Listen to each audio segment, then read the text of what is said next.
PTV, Telebisyon ng Bayan.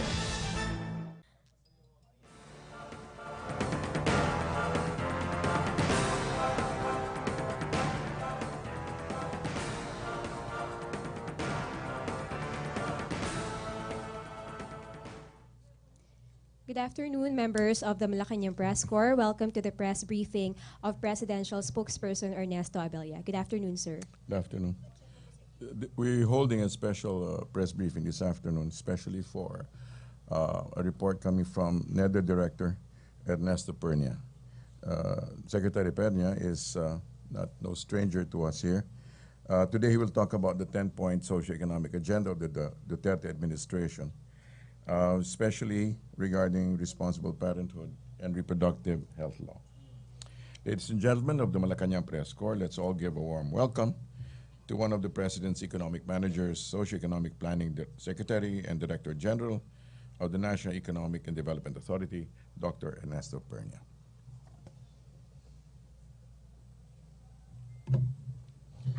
Good afternoon, Secretary. Thank you, Secretary Abella. And good afternoon to all of you, and Happy New Year. And I'd like to wish you salud, amor, felicidad y dinero in el año nuevo.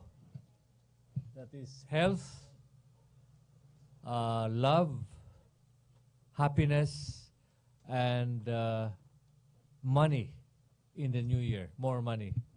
Okay? So I hope that will happen to all of us.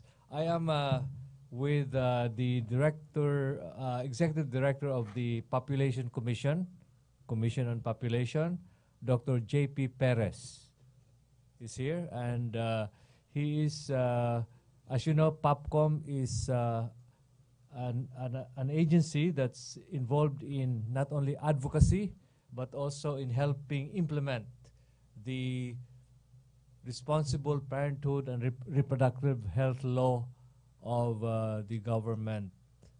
And the reason why we thought that we should have this press conference is something very important has happened, and that is the signing by the President of the executive order, which has to do with ensuring that we're able to meet zero unmet need for family planning, meaning that all women of reproductive ages should be able to achieve their desired family size, the desired number of children, rather than having more children than they want or they can afford and provide for adequately.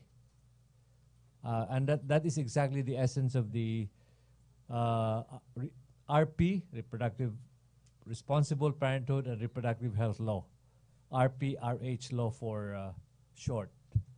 And the reason why this is a very important development is that the RPRH law, important provisions of the RPRH law has been stymied by the issuance of a TRO by the Supreme Court. And the TRO was issued on the petition of so-called pro-life groups. Pro-life groups meaning that they're really conservative groups. They keep saying that contraception or family planning or the reproductive health law is abortifacient. It's anti-life. But of course, we in the government we think differently. Just the opposite. We feel that it is pro-life, pro-women, pro-children, and pro-economic development. So the link between family planning or the implementation of the RPRH law is critical. The link between family planning and economic development, socio-economic development, is quite intimate.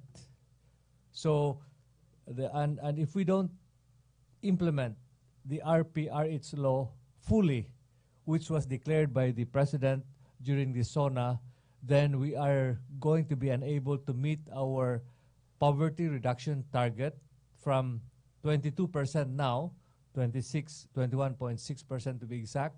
As of 2015, we want to bring that down to 14 or even 13% by the end of the Duterte administration. And explain to you why the link is so critical and why there's a need to fully implement the RPRH law.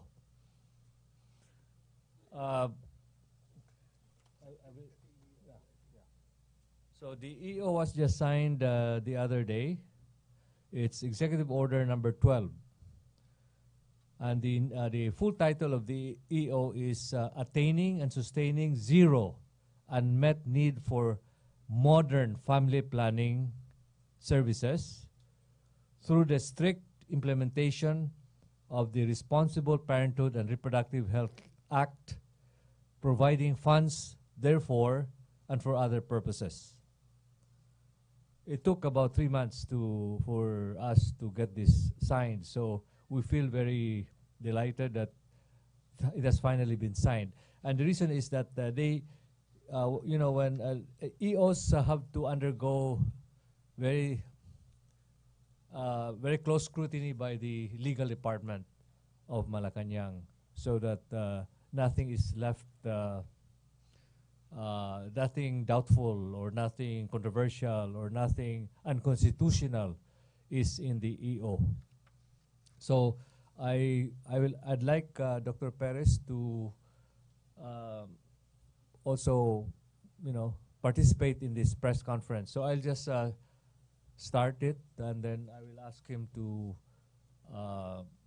say his piece, because he is the one really on the ground in terms of implementation. POPCOM is co-chaired by the NEDA and the Department of Health. Secretary Ubial wanted to be here, but she has this engagement in Baguio.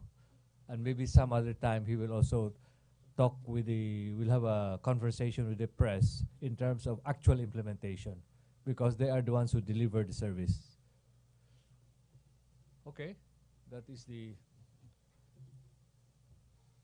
Any questions? Okay, questions for Secretary Pernia. JP Bencita of the Manila Standard. Microphone in front, please. Sir, good afternoon. Sir, in terms of the coverage and scope of the EO, ano po yung magiging ma-access ng mga kababayan natin in terms of RH or reproductive responsible parenthood methods? Ano po yung mga pwedeng ma-avail na services? Well, the EO is really for modern family planning services, modern contraceptives to be adopted by women of reproductive age. As I've said, in order for them to achieve their desired number of children. And this also requires adequate budgetary support from the government, because this is going to be a free. This will be at no cost to the users of or the acceptors of contraceptives. Sir, when do we expect this, with the signing of the EO, sir, when do we expect this to reach the ground, sir, yung mga services na you've mentioned earlier? Well, the RPRH law was approved by Congress on December 12. I think it was December 12 or 20, something like 2012. So that was about, 4 years ago. Then it got stymied because, not again, but to begin with, the so-called pro-life groups submitted a petition to the Supreme Court that it is anti-life. It is pro-abortion. So, and then the okay. So they as soon as the law was passed, then they submitted this petition to the Supreme Court, and the Supreme Court issued a TRO, or status quo ante, on the RPRH law, and so that's 2012, and it took more than a year, or 1 year and 2 months, for the Supreme Court to decide on April 2013, 2014 na ba? 2014, that the RPRH law is not unconstitutional, although there were certain provisions that were stricken out by the Supreme Court. But in essence, the decision of the Supreme Court was that the RPRH law is not unconstitutional. So that's why, starting on April 2014, we were supposed to, the government should already have implemented the law in full. But then 2015, June 2015 was another petition submitted by the pro-life groups, so-called pro-life groups, and the TRO was imposed by the Supreme Court. So until now, the TRO is still there. But with this EO from the President, we hope that the Supreme Court will act expeditiously in terms of lifting the TRO.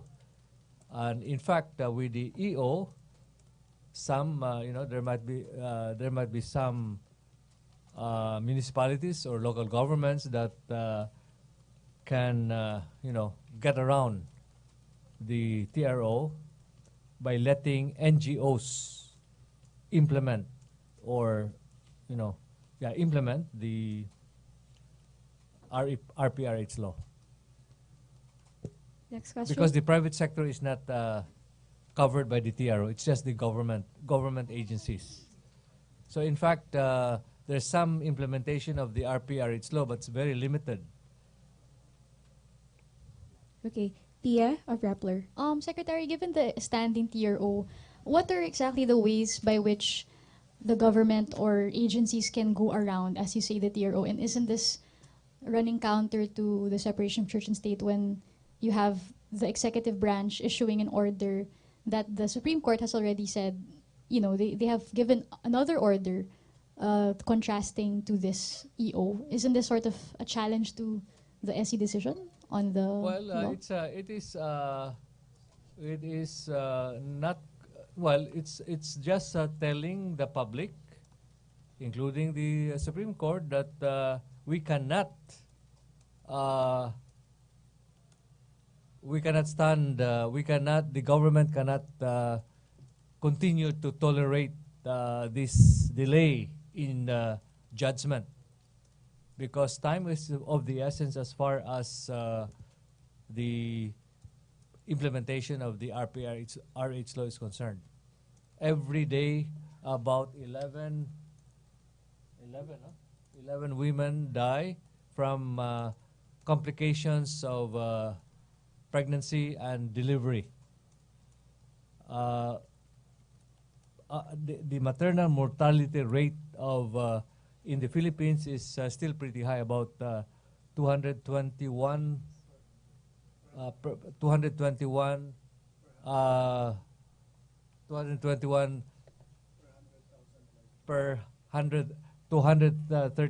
maternal deaths per 100,000 live births, which is the target as far as the Millennium Development Goals was supposed to be 52.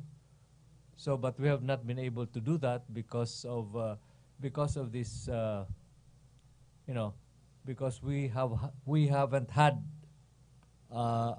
family planning implemented for a long time already. Implemented by we haven't had a family planning program funded by the government. So the RPRH law is not just to enable families to achieve their desired number of children, but also to prevent or to lower maternal mortality rates, as well as teenage pregnancies. As you know, teenage pregnancies have been rising. In other countries, teenage pregnancies are diminishing, but in the Philippines, it's rising. So there are many objectives that can be achieved by implementing the RPRH law, having to do with life of the mother, health of the mother, the health of teenagers, as well as births that are wanted. You don't want women to be having unwanted pregnancies, because then they would have difficulty raising their babies to their full potential. Okay. Next question from Celerina Monte of Manila Shimbun. Good afternoon, sir. So, sir, until such time that the TRO is lifted, the government could not implement that EO, right?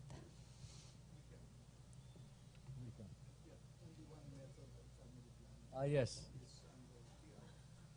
One method of family planning is under TRO, and that is the Condom. subdermal implants, Implanon. And the thing about the Implanon, it is the most cost-effective contraceptive, because it is good for 3 years, and it's relatively inexpensive.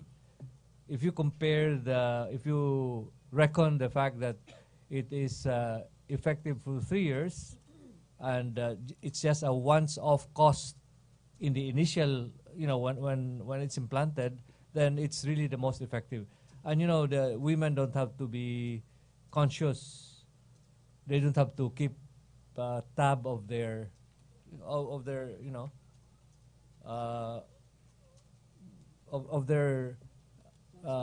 fecundity, period of fecundity.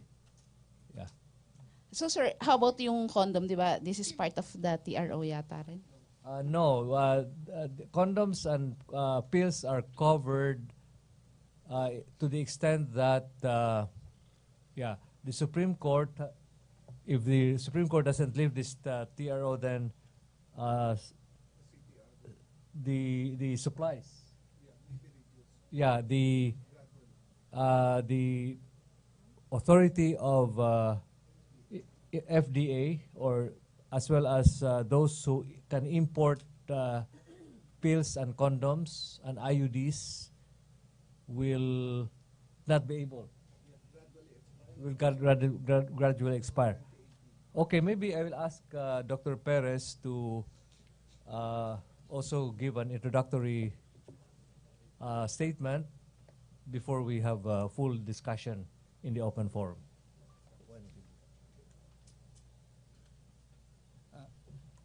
Thank you, Sec. Pernia. The executive order as issued by the President was reviewed thoroughly by the legal department, by the different agencies that will implement it, and it will not be contrary to the TRO of the Supreme Court. The TRO of the Supreme Court only covers the use of the subdermal implant as mentioned by Secretary Pernia. The other contraceptives are affected, will be affected over time if the Supreme Court does not lift the TRO, because contraceptives have a license to be marketed that is issued by the FDA. Now, over time, over the next 3 to 4 years, those licenses will expire unless the Supreme Court lifts the TRO. The government will be left with methods like tubal ligation, vasectomy, and the natural family planning methods. So the modern methods, of which we call artificial methods, might have problems. Now, right now, we're still able to use all the methods. And the President is calling on the 3 major agencies, DOH, DILG, and POPCOM, to assist local governments in implementing this responsible parenthood reproductive health law by mapping out and identifying the women who have a need for family planning. So there is a plan to, in the next 6 months, for local governments to go out in the field to do house-to-house visits, identify those in need of family planning, working with all these agencies. And probably over the next two years, the President is asking the agencies to support at least the 2 million women in the poorest sector so that they can get family planning services. And over the rest of the administration to reach at least 6 million women. These are the women who have unmet need for family planning. And which is why it is urgent that this executive order be implemented as soon as possible, because it's really a tall order to reach 6 million over the next 6 years of this administration. And if we're able to do that, as Secretary Pernia was saying, we will be able to achieve, we will be able to approach the contraceptive prevalence rate of 65%. That means 65% of women using family planning. Right now, it's still around 40%. So that is the gap we must address through this executive order. And hopefully, the executive order will be heeded by local governments, by civil society will support it, and all the major agencies of governments will be mobilized through this executive order. Sir, do you see any worst case scenario just in case the Supreme Court continues with that TRO? Kasi you're saying that the permits would expired. Yes. Last year, because the TRO has been in place for 1.5 years, since June, as the Secretary mentioned. So 15 contraceptives have been left out of the market officially because their CPRs or certificates of product registration expired. This year, another 15 will expire. So by 2018, there will be only 1 or 2 contraceptives left in the market unless the Supreme Court lifts the TRO. So the Secretary of Health, through the Office of Solicitor General, filed a motion for reconsideration last October. And because of this motion for reconsideration, the decision is now, we're now awaiting for the final decision on the Supreme Court, whether they will ask the government to really recertify all the contraceptives. So right now, we're still able to implement the entire program except for the one method, while there is a motion for reconsideration. Sir, last question. How much is the budget allotted for this particular in the implementation of this EO? And does the 2017 budget already include this budget in this EO? Yeah, the Department of Health submitted a budget of over 200 million for contraceptives to Congress. And I believe they got an increase up to 600 million, but probably DOH can verify that. Of course, the entire budget of the Commission on Population is focused on population development, and 60% of our field budget will be focused on implementing the RPRH law. We have a budget around 400 million. So, and I guess other agencies like the Department of Education are implementing the comprehensive sexuality education. The SWD is supporting the program as well. Commission on Women, National Youth Commission, and these are other agencies that are contributing. Okay, I'll ask 3 questions. Tina Mendez of Philippine Star, Henry Udi, and then AC Nichols. Good afternoon, sir. Please correct me if I'm wrong, that our population, annual increase is 2 million a year. based on the projections of the Philippine Statistical Authority, our population this year will increase by 1.6 million. Sir, if this EO is fully implemented, how will it impact yung population growth natin? How will it slow down the population rate? Well, over time, I think right now the population growth rate is around 1.7, and because we have 100 million, over 104 million population right now, that results to around 1.6 million added every year. If this program is fully implemented by up to 2022, we predict that the population growth rate might go down to around 1.4, but that's a projection. And that means 65% women using family planning methods. And the 65% of women are women who actually want family planning but are not able to practice it. So we do not even need to convince women. We do not need to force anyone to have family planning, because they all want, at least 2/3 of women of reproductive age who are married want family planning. Okay, Henry Uri of DZRH. Sir and Secretary, last June the President says that he's up for a three-child policy. Ano ho. May binabanggit siya na 3 is enough, sabi niya gano'n. Hanggang ngayon ho ba yung pa rin ang posisyon ng ating Pangulo? At napag-uusapan ho ba ito sa cabinet meeting? Well, that a specific number of children cannot be legislated. What the President was saying was to urge or to encourage families not to have more children than they can afford to take care of and provide for, such that the children will really be able to achieve their full potential. They get adequate health care, they get adequate education, and they will be better off than their poor parents when they're grown up. So that's really the logic. Is it's really in economics we always talk about trade-off. The family planning program will be able to make parents trade off. Will be able to make parents trade off quantity for quality.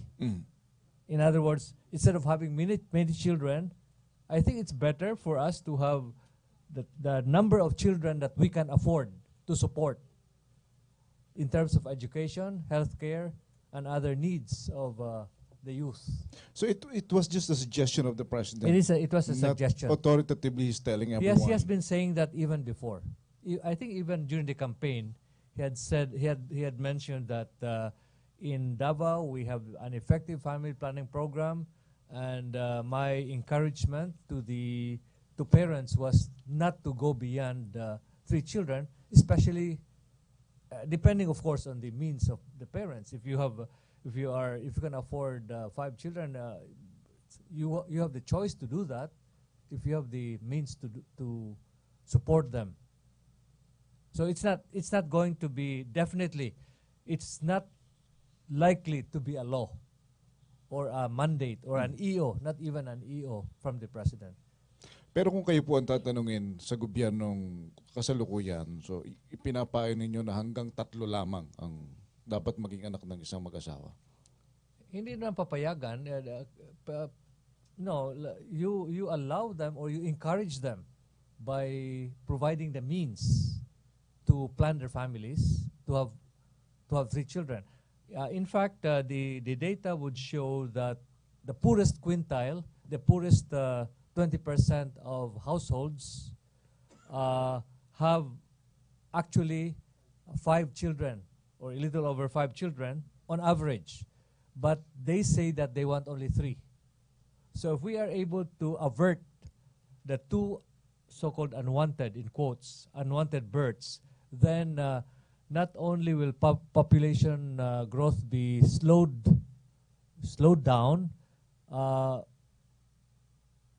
the fewer children that poor families bring into this world can be better educated, better can be given adequate health care, and when they grow up, they will be productive citizens, and probably instead of the vicious cycle of poverty, parents having children who will grow to be poor parents when they become parents. So instead of that, the children of poor parents will be better off when they grow up. Sir, lastly, magkano na ho ang per capita income ng isang pamilya ngayon? Per capita income in terms of US dollars, because we use US dollars because we can compare it with other countries. It's about 3,700, I think, dollars as of now. But that's a gross average, because as you know, income inequality is pretty high. So there's income is unequally distributed across families. All right, thank you, sir. Okay. AC Nichols of CNN Philippines. Hi, sir. Good afternoon. Sir, just to clarify, what the EO primarily will do is it will allow for LGUs and other concerned agencies to be mobilized and to map out or reach out to women who do not have access to family planning. But in terms of yung dun sa grant of certification or recertification of contraceptives, which is being stopped by the TRO, the EO will not have anything to do with that.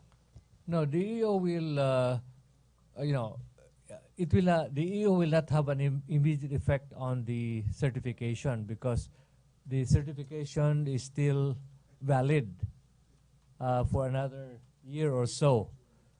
But after that, then if the TRO is not lifted, then those who can import contraceptives will be prevented from importing, such that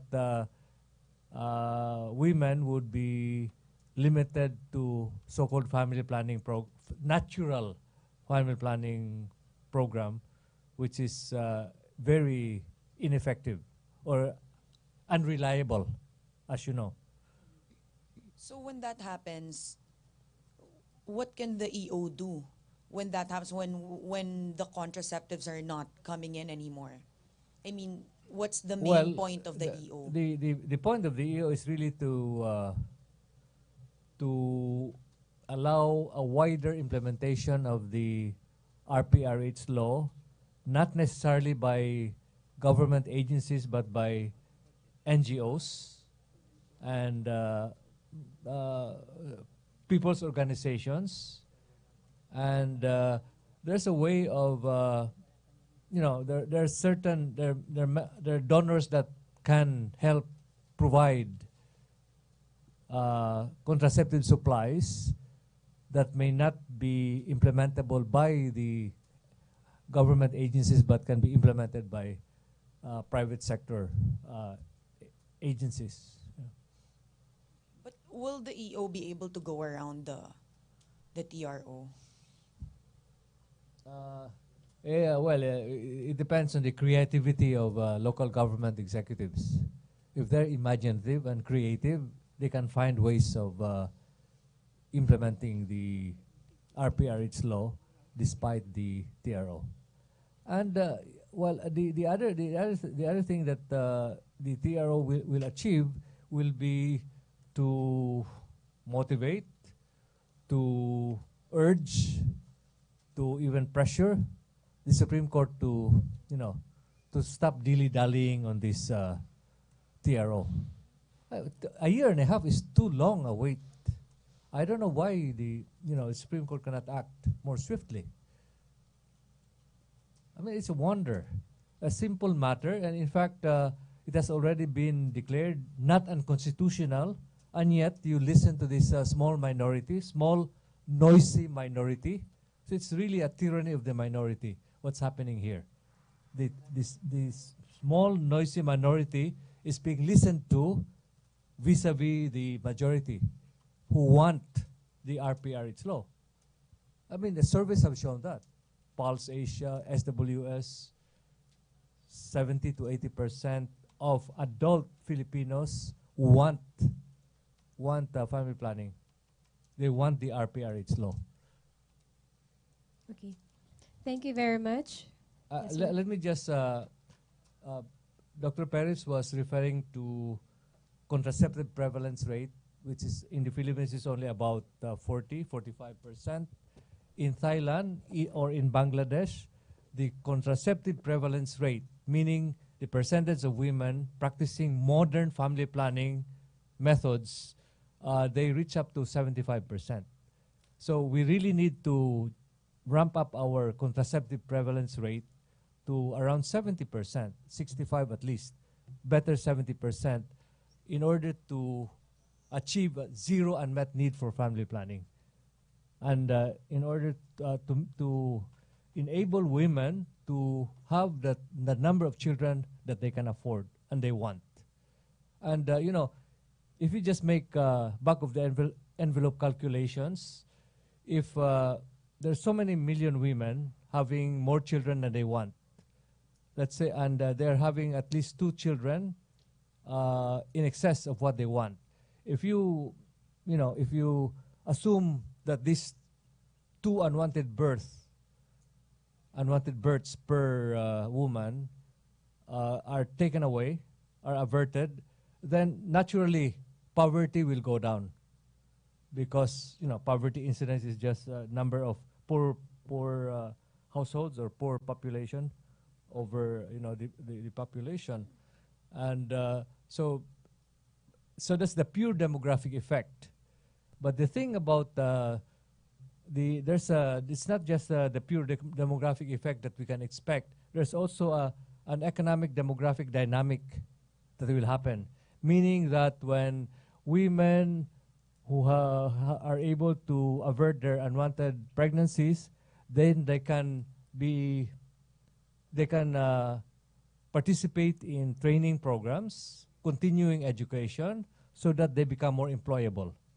And then when they join the labor market, when they are employed, then that becomes even a stronger motivation to have fewer children, to have even fewer than what they want. Okay, and so that is the economic demographic dynamic that can work and will push down poverty and inequality even further. Okay. I think there's one more Thank question. you. Thank you, Secretary Ernesto Pernia. There's one question there. Let him. Okay, Just Vance ask quick. Fernandez. We put a lot of importance to this thing. That's why we are accommodating your questions. Sir, but there are religious groups that are against controlling children. What What's can this- you what's say? this? Some religious groups, Religious group, precisely. yes, yeah. are not in favor of this RPRH law. And which groups participated in this Petition. as RPRH law? Yeah. Well, let them have their, let them do what their belief tells them. But don't let the few dominate the many. That's really just it's a simple way of. It's really a democratic way. Who are you going to listen to? The government should follow the majority more than the minority. And it's really a small group. Yes. Yeah. Okay. Thank you very much, Secretary Ernesto Pernia of NEDA and Dr. J.P. Perez Of the Population Commission. of the Population Commission. Thank you, sir.